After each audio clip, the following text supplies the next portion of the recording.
Welcome to Social Elo Ministries, where we are committed to glorifying God while exposing the devil. This is a continuation in the series about the sinister minister.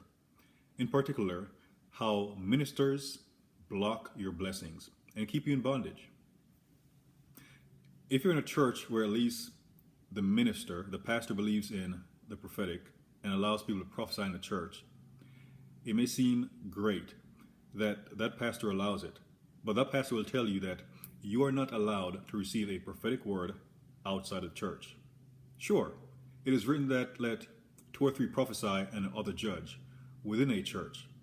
But if you're not allowed to receive a word outside the church, even though it may seem as if the pastor is protecting you, that pastor may actually be blocking your blessings because you're closed off to the things the Lord wants to communicate to you, when he wants to communicate it to you, and how he wants to communicate it to you.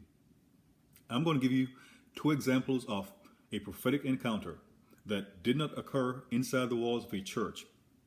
And since we're speaking about the Bible, it did not occur inside the walls of a synagogue. But wow, these encounters were life-changing. In 1 Kings 11, King Solomon, he had 1,000 wives and concubines. They turned his heart away from the Lord, and his days were numbered. So in 1 Kings 11, starting verse 29, and it came to pass at that time when Jeroboam went out of Jerusalem, that the prophet Ahijah the Shilonite found him in the way, and he had clad himself with a new garment. Now here's the important part. And they two were alone in the field. They two were alone in the field. And Ahijah caught the new garment that was on him and rent it in 12 pieces.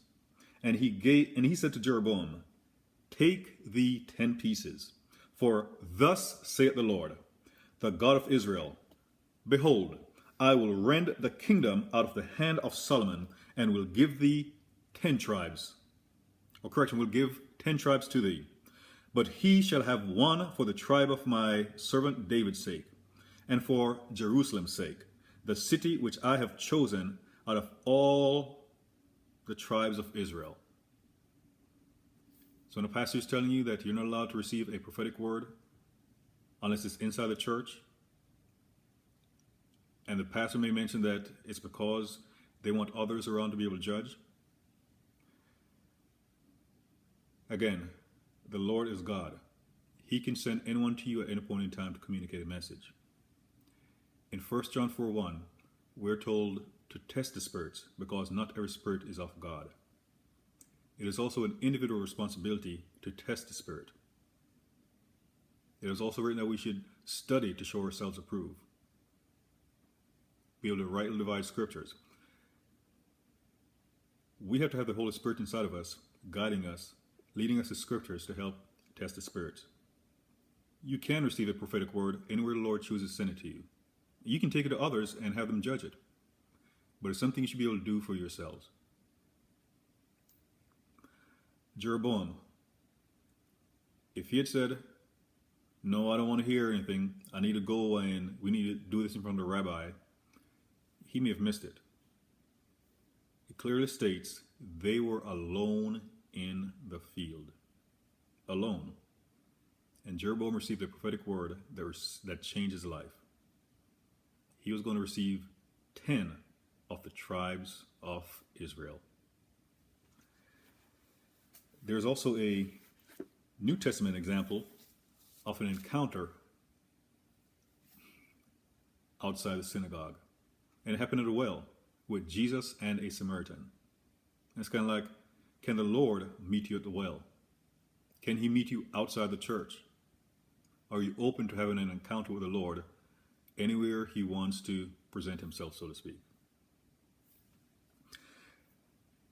In John 4, Jesus prophesied to the lady, and he actually used a word of knowledge. When he asked her to go and get her husband, and she said she didn't have a husband, and the Lord told her that she's correct. She has had 5 husbands. And the man she was with was not her husband. But then something very important happened. John 4, verse 25. The woman saith unto him, I know that Messiah cometh, meaning the Messiah comes, which is called Christ.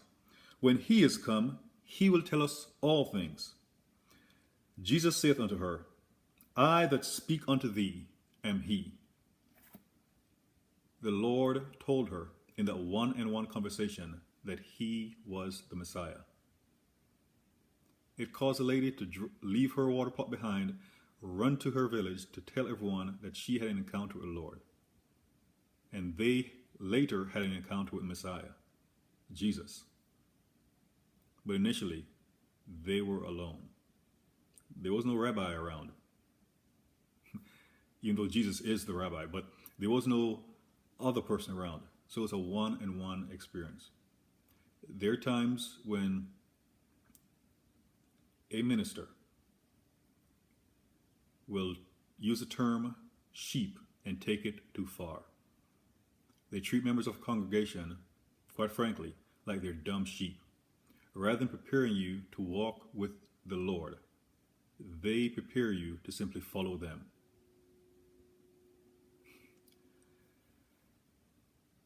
There are times when people tell you things from the pulpit. It sounds great, but if you dissect it, you will see that it's not as good as many of them make it seem. In some cases, when you peel all the layers, you will find out that a person is a sinister minister with a selfish agenda.